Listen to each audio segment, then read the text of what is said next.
வணக்கம் தமிழ் உறவுகளே. இன்னைக்கு நம்ம பார்க்க போகிற கதையினுடைய தலைப்பு செவிட்டு மாப்பிள்ளை.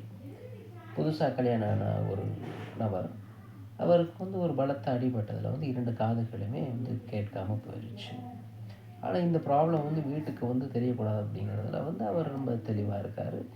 யூக அடிப்படையிலேயே ஒரு ஒரு வாயசைவு அடிப்படையிலேயே அவர் பேசிக்கிட்டு சமாளிச்சுக்கிட்டு வர்றாரு. இந்த மாதிரி போயிட்டுருக்கும்போது திடீர்னு ஒரு நாள் ஒரு தந்தி ஒன்று வருது. அவருடைய மாமனாருக்கு உடம்பு சரியில்லாததாக.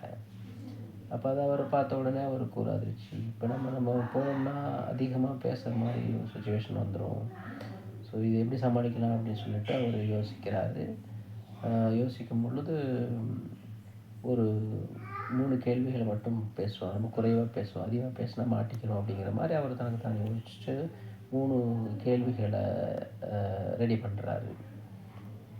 தயார்படுத்திக்கிட்டு அதில் முதல் கேள்வி இப்படி கேட்போம் அப்படின்னு சொல்லிட்டு, இப்போ எந்த டாக்டர்கிட்ட நீங்கள் காட்டுறீங்க மாமா அப்படின்ட்டு சொல்லுவோம். அதுக்கு அவர் ஒரு டாக்டர் பேர் சொல்லுவாப்புல. அப்போ நல்லது, அவர்கிட்டயே காட்டுங்க, நல்ல டாக்டரு அப்படின்னு சொல்லுவோம் அப்படின்னு சொல்லிட்டு அவர் யோசிச்சுக்கிறாப்புல. 2வது கேள்வி இப்போ என்ன மருந்து சாப்பிட்றீங்க இப்போ அப்படின்ட்டு கேட்போம்.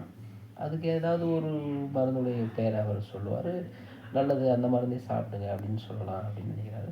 3வது கேள்வியையும் அவர் தயார் பண்ணுறாரு.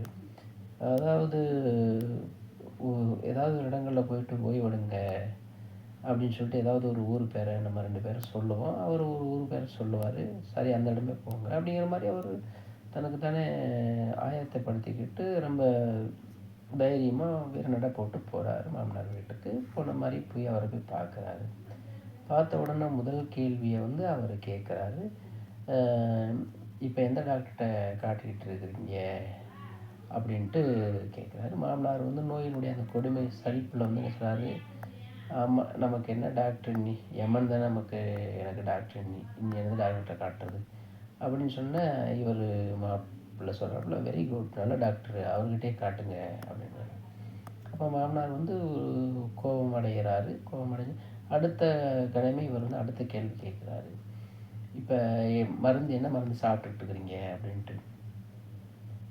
அவர் அந்த நோயினுடைய கொடுமையில் இருக்கிறவர் அவர் மருந்தா எனக்கா, இனி விஷம்தான் நமக்கு மருந்து அப்படின்ட்டு சலிப்படைஞ்சு அவர் சொல்கிறாரு. அப்போ உடனே அதுக்கு மாப்பிள்ளை சொல்கிறாரு, வெரி குட், நல்ல மருந்து, அதையே சாப்பிடுங்க அப்படிங்கிறாரு. உடனே திருப்ப 3வது கேள்வியை அவர் முன்வைக்கிறார். அது சடன்னு ஒரு கேள்வியை அவர் சொல்கிறார். சுருக்கமாக நம்ம பேசிக்கிறோம் அப்படின்னு. 3வது கேள்வியை கேட்குறாரு. 3வது கேள்வியை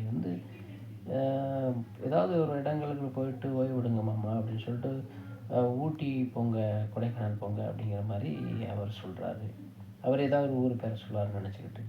ஆனால் அவர் ஊட்டியா கொடைக்கானலா, எனக்கு இன்னி அந்த யமலகம்தான் நான் போக வேண்டிய இடம் அப்படின்ட்டு சொல்கிறாரு. அப்போ அதுக்கு அந்த மாப்பிள்ளை வெரி குட், அது ரொம்ப நல்ல இடம், அந்த இடத்துக்கு நீங்கள் சீக்கிரமாகவே போயிருங்க அப்படின்னு சொல்லிட்டு அவர் சொல்லி முடிக்கிறாரு. அதுக்கப்புறம் என்ன நடந்திருக்கும் நம்ம நீங்களே யோசிச்சுக்கிறீங்க. அவ்வளோதான். மாப்பிள்ளையுடைய நிலைமை ரொம்ப மோசமாக தான் இருந்திருக்கும்.